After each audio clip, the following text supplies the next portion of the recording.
of America and to the republic for which it stands, one nation, under God, indivisible, with liberty and justice for all.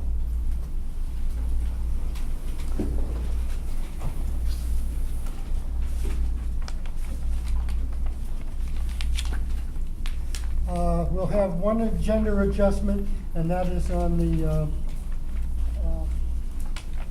student advisory member? No. Student of the month, excuse me. We'll take item number 6, take them after number 6 for the approval of the minutes. Approve the minutes for September 17th and October 1st. So moved. Second. Any discussion? All in favor? I abstain, I wasn't here. Okay. One abstention, and it passes unanimously. Student of the month, Matt Delpret, 11th grade metal fabrication. So we'll move that. Okay, that's the item that goes after After 6. six. Okay. Employee spotlight, new teachers. Take that one? Thank you, Mr. Chairman. I'll turn it over to Mrs. Dutch. It's, members of the committee, it's my pleasure to welcome several new staff members here for tonight's meeting, give you an opportunity to meet them in person. I'm thrilled that they're sharing their time and their professional talents with the kids here at South Shore. Mrs. Dutch. Thank you. Come, join us in the front. They took the seats in the back, and I told them I was going to invite them up to the front so you can see that.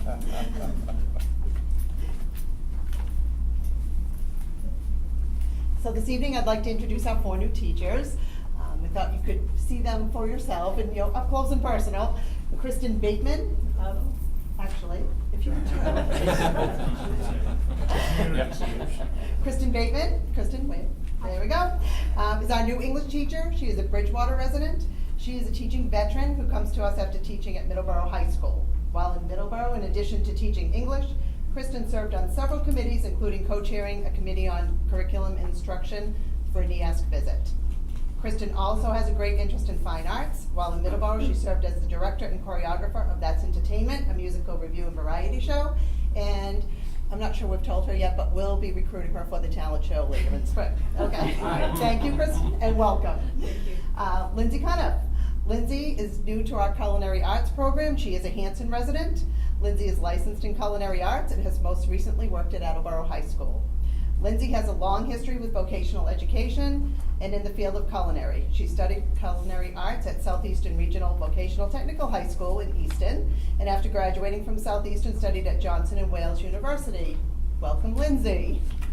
Lindsay also has a long history with Skills USA, and we will be recruiting Lindsay to work with our skills students. Thank you, Lindsay.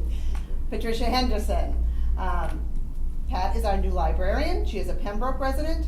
Pat is a licensed librarian K-12 and most recently worked at the Dayton-Rehoboth Regional School District. Prior to working as a librarian, Pat worked as a training specialist in the private sector, managing and training new employees. Through this work experience, she became proficient in teaching many computer applications, including Excel, Word, and PowerPoint. As you know from seeing our library, we do have a computer lab in there, and this has been a perfect fit for Pat, so we welcome Pat to South Shore. Welcome. And last but not least, Dan Condon. Dan is our new electrical teacher. He is a Hanover resident. Dan is a master electrician. He has been the owner and president of DC Electrical Contracting in Hanover. Dan also has a long history with vocational education, graduating from the electrical program at Blue Hills Regional Technical School. Dan, welcome to our new teachers. Thank you all for coming this evening.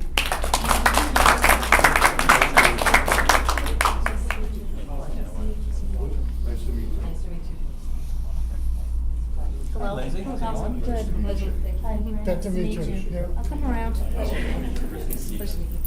nice to meet you. Yeah. Same here. Pleasure to Good meet you. meeting Thanks for coming. Nice to meet you. Thank you. you. Welcome aboard. Thank you. Nice to meet you. Thank you. Thank you.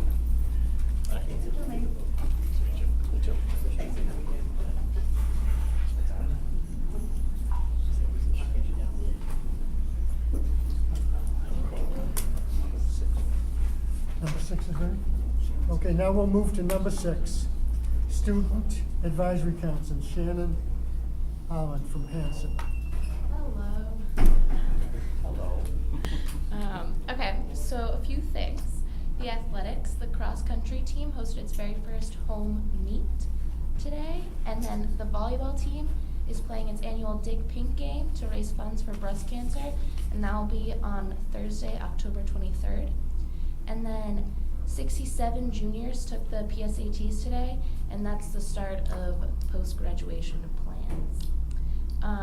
The homecoming game and dance will be held a week from Saturday, and the game is at 11, and the dance is from 7 to 11 p.m. And then the drama club is going to do a series of one-act plays this year.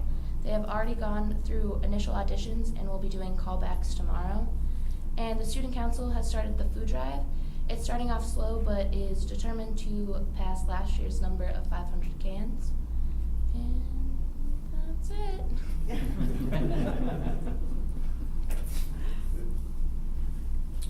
Thank you.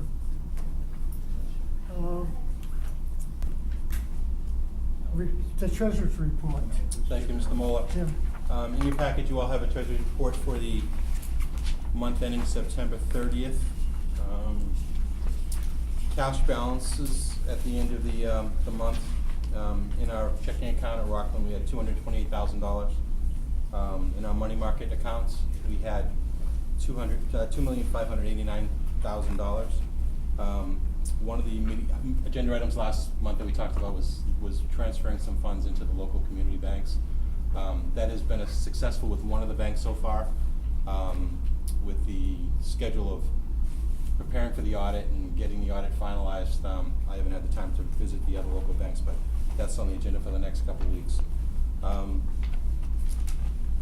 Gross income for the month, we had income $530,000 for the period ending September 30th, mainly from Chapter 70 money and we book in one lump sum the non-resident tuition at the beginning of the fiscal year, and we have some transfers and so forth from from last year's encumbrances and so forth. So we're doing well. Expenditures, $804,000 for the current month, which is just in the normal course. There's a large chunk of ordering during the course of September for supplies for the various shops. So the shop supply numbers are higher than normal on a given month with the various payments and the encumbrances and so forth. But overall, things are looking very well. So, any questions? any questions from the board? Move to accept the treasurer's report. Second? I'll second. Whitman? All in favor? Unanimous? Budget transfers? At this point, we don't have any budget transfers for the current month. Okay, thank you. Chairman, I have just a little informational item. I had one of my community members ask me how to get to the VOTEC webpage. And I said, well, I didn't have the info with me to tell him how to do it the regular way. So I said, well, let's try the Norwell website. And there was no direct link from the Norwell website to it, so I talked to Tom, and he said, well, we can help them if they want to do it.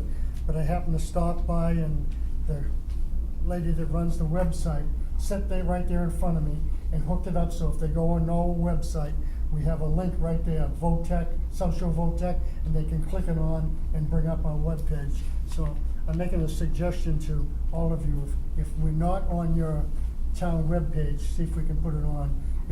It'll help with our student enrollments and stuff with the younger students, and the parents are looking to find out about us without the usual 8th grade forums that we have. Okay. Now, do we have the student of the month in yet? We do, Mr. Chairman, yes. Okay. Okay.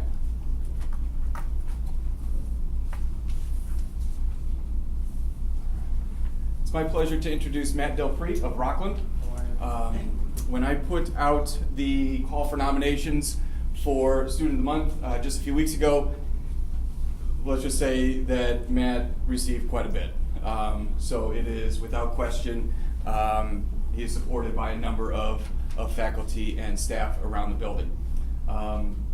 Matt's parents are here, Vicki and Frank. and Mr. Petrino. Matt's a member of the, in the welding, metal fab and welding program. And one of the reasons why he was nominated was his extensive help with the exploratory. Being a junior, he is also sharing time with the freshmen as they're going through and learning and exploring the different programs.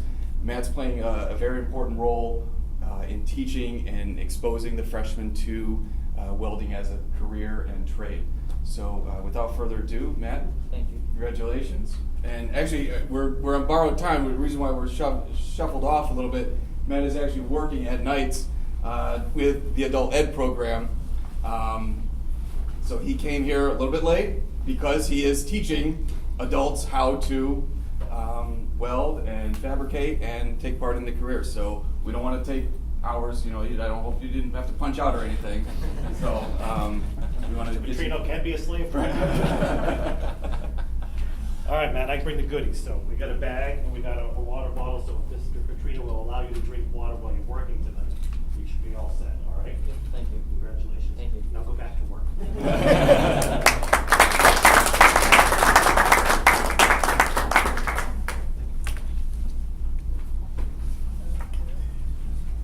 Okay, Superintendent Director. Thank you, Mr. Chairman. Just a few items under my report. I'll start with administrator reports, and I'll ask Mrs. Dutch to give the committee an update on recent MCAS results, Adams Scholarship recipients, and Hall of Fame inductees. Mrs. Dutch. Thank you, Mr. Lee. In your packet, you have the handout with the MCAS results. Looks similar to years past, just some new years. And what you'll notice as you look through those pages is in English Language Arts, we had 92% of our students were proficient or advanced. I'm sorry, Myra, just one quick second. Yep. Members of the committee, so in your correspondence folder, probably in the middle of the packet, you'll find a landscape stapled document.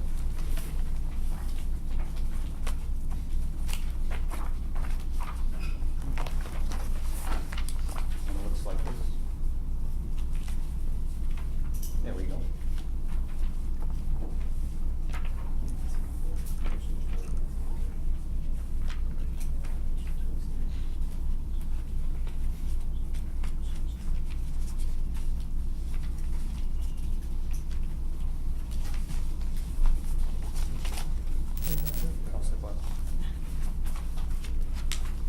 When Margaret gets to the Hall of Fame, there's also a document in there on the Hall of Fame inductees as well. So when we're looking at MCAS results, we're trying to capture a couple of things. We want to look and see how many of our students are proficient and advanced, because that's an important number to us. We also want to see how many of our students are growing and how much they're growing. And that growth comes from their scores that they took previously, so it would have been their 8th grade scores when they took the MCAS last. So if we start on the page with English Language Arts, you'll notice that 92% of our students are proficient or advanced in English and Language Arts, which is very good. And we have 0% of our students failing, which is a number that we like. And that has been consistent over the past 3 years. You can see 2012, 2013, and 2014. At the bottom of the page is just the graph that shows the same thing as the numbers. In the math area, we have 81% of our students are proficient and advanced, which again is a great number for us. And although we had 2 students who did fail the test, that number was down from the year before, which was 3. And as you can see, as we go through these, it looks detailed, but overall, when you look at those numbers in the whole scope of looking at a class, they're doing very well. In our area of science and technology and engineering, we had 82% of our students who were proficient and advanced, which is a great number for science. This year we had something a little bit different in our science area. We had many freshmen who took the engineering test, which was new for us. We had, previously all of our freshmen were taking the biology test. Last year we had, the majority of our students took the biology test, but we did have about 50 students take the engineering test. So that was a nice number for us. Last year also, if you'll recall, we tested all of our freshmen and all of our sophomores in science because we were moving from a 2-year testing program to a 1-year testing program. So last year for science, lots of science testing happened last June, and our students did very, very well. So we're very proud of how they're doing. overall, when we look at our numbers, how we're educating our students, we are educating the whole child very well. Our students aren't way off in one subject or another. English, math, and science are pretty well balanced, and we're very proud of that. If you look at the page titled MCAS Student Growth Report, English Language Arts, you have side-by-side charts with a little blue dot that compares 2013 to 2014. And if you'll notice, on 2014, we had 92% of our students were proficient, which we talked about, but our SGP, which is our growth, was a 52.0. That's up from the year before, which was 46.0. That's a great jump. What that says is that even though our students, we may not have had as many proficient students as we had the year before, our students made more growth from where they came. So from wherever they came from in their testing, they've grown substantially since then. So that's a great number for us. That tells us that our teachers are teaching and that our students are learning, and that means more to us than the proficient number. The proficient number just tells you what they knew maybe when they came in already. We want to know that our teachers are teaching and our students are learning. And on the last page, for the math growth, you'll see the same thing. Our growth went from a 53.0 to a 56.0. So again, our students are learning and our teachers are teaching, and our proficient number is up in math to 81%. So what we're seeing every year is small incremental growth, and we are seeing small incremental growth in how we go from proficient to advanced, or from ease improvement to proficient. And so all of these numbers, from the principal's perspective, look great. Couldn't be happier with them. Does anybody have any questions about MCAS? Okay. Sort of related to MCAS, our John and Abigail Adams Scholars. There is you saw the list of who the John and Abigail Adams Scholars were. We had 40 of them this year. Just as a review, on John and Abigail Adams Scholarship provides tuition waiver for up to 8 semesters of undergraduate education at a Massachusetts State College or university. The scholarship covers tuition only. Fees and room and board are not included, which sometimes people look at as a detriment, but it's really not, because when you figure any money that you're getting, you can spend on something else. Sometimes the adults don't understand that, the kids do get that, and they were all saying that to me. The scholarship must be used within 6 years of a student's high school graduation. Massachusetts public high school students become eligible when they score advanced and proficient levels on the grade 10 MCAS and ELA test. And this is the first time that they take the test. So students who do a retest would not qualify for this. This has to be the first time they do it as 10th graders. And they have to have combined scores from the MCAS, ELA, and math tests that place them in the top 25% of students in the graduating class for their district. Scholarship eligibility is based on each student's first attempt, and our seniors all received their letters and celebrated with ice cream last week. So, any questions about the John and Abigail Adams Scholarship? All right. Last but not least, our second annual Hall of Fame induction. As you recall, we did our first annual Hall of Fame induction coinciding with the 50th anniversary of the school. This year, it was suggested to us that we move the Hall of Fame so that it coincides with our homecoming weekend, the homecoming football game, the homecoming dance, which Shannon talked about, and we are now having the homecoming Hall of Fame induction breakfast. And the reason we went with breakfast is because the football game is at 11. And so we wanted people to be able to attend the game if they wanted to. We want to be able to recognize them at halftime. So we will be gathering here in the Brass Lantern on the morning of October 25th at 9 a.m. And we will be inducting 5 new people to the Hall of Fame. Mark Consiglio is a graduate of the class of 2001 from electronics. Russell DeCoste is a history teacher who retired in 2005. David Gilman, a math teacher who retired in 2001. Clifford Rodriguez was from the class of 1977 and graduated in machine technology. And Kathleen Schwabe was a guidance counselor who retired in 2011. They will all be joining us on that morning, and we're looking forward to celebrating with them. Any questions about the Hall of Fame? Thank you all. Thank you. Thanks, Margaret. Mr. Chairman, I'll continue. Before I talk about budget update, Shannon said earlier about the cross-country meet. One of the reasons that was able to happen today was because you might recall several months ago I mentioned that we have a senior in cosmetology, young man by the name of Nick Bunker. Nick is an Eagle Scout with Troop 38 in Hanover.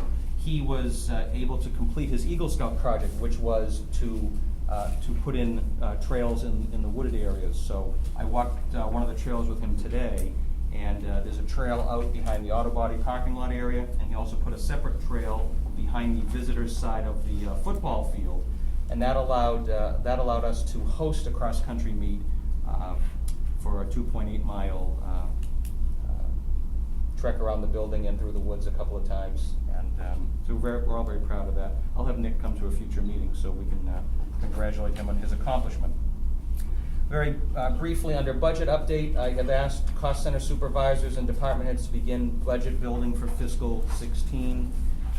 The advisory meeting in the fall, which is November 6th, I'll expect that they will, the vocational department heads will review their budget ideas with their advisors on the 6th, and that any final items would be submitted for the 7th. And then from November 7th on, this is, again, continuing with our past practice, I'll use November and into December for refining numbers and prepare a presentation for the committee in December. As MAVA president this year, I've been fortunate to have a seat at the table a couple of times to talk about issues involving Chapter 74 regulations. And I just wanted to bring to your attention that I was part of a brief presentation team that met with the Board of Education in Malden last month. The members of the Department of Education joined myself, our executive director from MAVA, and a couple of my superintendent colleagues from Neshoba and Blackstone in order to talk about vocational education, to raise the awareness of the State Board of Education. They had very positive things to say. The Department of Ed staffers who were there made a presentation which I thought was, it's not just about rah-rah for the home team, it's that the facts show we're doing the job. And I've included the Department of Ed's presentation in your correspondence file for your review. I think one of the most telling statistics that jumped off the page for me as I was watching the presentation was that statewide, the percentage of students in career and tech ed programs who are low income is 46%. And that slide was accompanied by a series of other slides showing higher graduation rates across the board in every subgroup and demographic.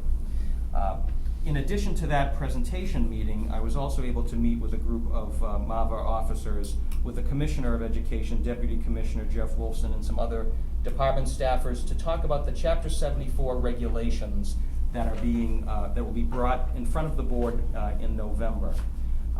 I mentioned this to you back in the spring. There's been a bit of a delay with these regulations being released for public comment, but I would envision coming back to you at a meeting probably in December with a recommendation. I'd be asking the board to take a vote relative to some positions to take on the proposed changes. But I found that the meeting with the department staffers was very constructive, and they certainly have a genuine willingness to listen to practitioners that are working in the regional voc-techs and county agricultural schools. So I was happy to be part of both of those meetings, and there'll be more to come. For your information, we have the book 12 Years a Slave that's been proposed by our English department that I have here if you'd care to take a look at it. And I'd also like to mention, as I did in my memo to you, that while Adele Leonard is not here tonight, I wanted to take a moment to just congratulate her, and I know we'll all congratulate her when we see her next month. She's not here tonight because she works for Chartwell's, and she works in the Rockland Public Schools, and she does nothing short of an awesome job. And Chartwell's wanted to recognize her. So Kenny, you just came back from Florida. Yeah. Adele is on her way down to Florida. Her employer has flown her down there to receive a national recognition award for her performance. So it warranted, it's nice to see hard work rewarded, and I couldn't think of You could have paid for us all to go down and see her. Maybe we could have clapped for her down there. Yeah. I think we'll see that. We'll put that in next year's budget. Yes. Yeah, right. But so, needless to say, we'll be able to thank her when we congratulate her when we see her next month. Thank you, Mr. Chairman. Okay, why don't you continue, Tom, with some of these Thank you. things that you have? I could do 9A? Yes. Okay, thank you. Under new business item 9A, I have submitted a grant application to the state. The grant is called a Community Innovation Challenge Grant. I need the board's approval so that I can go on record as saying that the governing body also supports this. These grants have been around for a few years, and their intent is to encourage municipalities to collaborate and cost share, or to encourage regional school districts, which are obviously by their definition a collaborative effort, the ability to make investments in efficiencies. I'm looking for what I would consider a modest grant application of $30,000, and the purpose of these grant funds would be used to fund a facilities audit. I feel very good about our long-range planning. I feel very confident, but I also know that we could take that long-range planning to a more detailed level with additional resources, so that if this grant were approved, we'd find out in December, I would have some additional funds to be able to bring in outside engineer, or a series of experts in, to look at our infrastructure, to look at all the mechanical and engineering items in the building that would allow us to project forward where we need to be. We can certainly talk every year about how this school has a stellar reputation for being maintained. And certainly anyone who comes in this building can see a lot, but there's also a lot we can't see. Even if this grant were not approved, it would be something that I would consider seeking your support in a future budget. But for now, if I have the opportunity to tackle this and use these funds earlier, I'd ask for your support for this application. And I'll take a motion on that. I'm gonna move, and I have a couple questions, I'll move it. Whitman, second by Cohasset. Any discussion? Yeah, Tom, now this would be an audit that would come in and look at the entire building, you know, the infrastructure as far as our boiler system, our water system, our electrical system, things like that, you know what you're talking about? That's right, and so what I put in the application was that the audit would include a full review of architectural, civil, plumbing, mechanical, electrical, and fire protection components of the facility. Once that is done, if in fact we get it and we do it, will they rank the capital needs of what should be done first?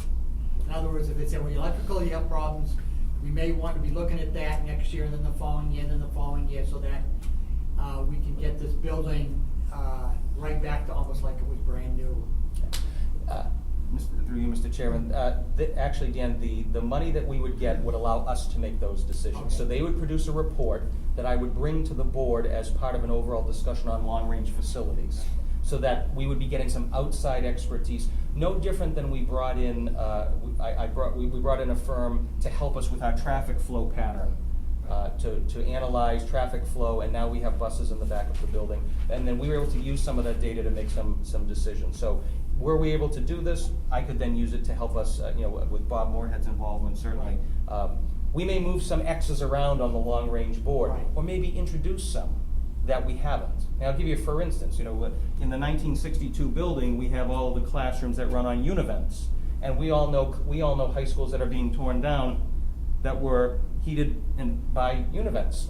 So at some point, that's going to be an issue, but in conversations with Bob, it's not an issue right now. If something breaks down, we have the parts to repair it. I'm looking for someone to go look beyond that, and we'll be able to make those decisions. We won't be told what to prioritize. This has nothing to do with, say, MSBA or anything like that.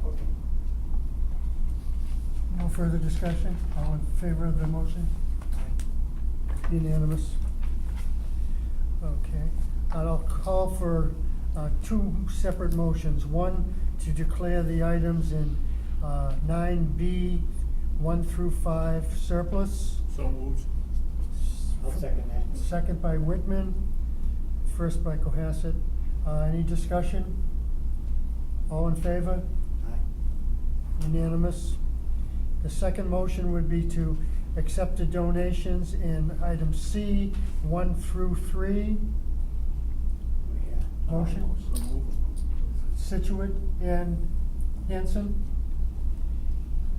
Any discussion? All in favor? Aye. Unanimous? Okay, out-of-state field trip cosmetology. This is an annual one where they go down to the Rhode Island Convention Center, and it's on October 27th, 2014, where it's an out-of-state trip.